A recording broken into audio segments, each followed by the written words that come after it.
Hello and welcome to Winterwood Tutor's interview tips. Today I'm going to talk to you about books, our hard-backed brothers, our paperback pals. Now, most of you, most likely you spent a couple of months with a tutor poring over a suitably impressive book, memorising quotes from A Tale of Two Cities, for example. I'm here to tell you that that's a terrible idea. Like, please don't do that. It's far more important that you talk about something that you care about rather than trying to talk about something that's impressive. There are a number of possible pitfalls if you try and prepare a book. The first one is the question you're asked might not be straightforward. So you're almost certainly going to get a book question. It'll usually be something straightforward like, tell me about a book you're reading at present. But it might be something sneakier. They might say, tell me about a book you read in year 5 that really spoke to you. Or what was a book that you remember from year 4? So you might have spent 6 weeks preparing a book and then you can't talk about it. But there's another much bigger problem, which is the interviewer might find you out. If you've read a bit of the book with the tutor, you've memorised some quotes, you know the plot, he or she might reference something that you then catch you out. It happened with a student that I worked with. I interviewed him and he told me at the start of the interview very confidently,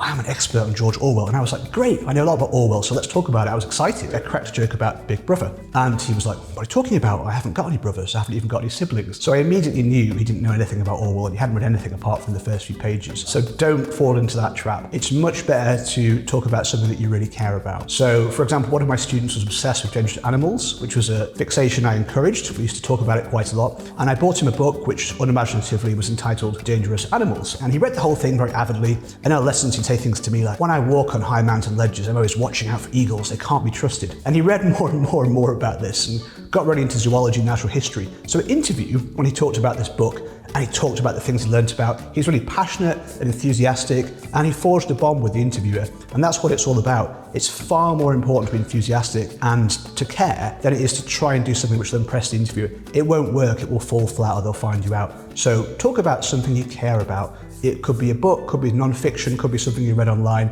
That's far more important than preparing something that you think sounds impressive.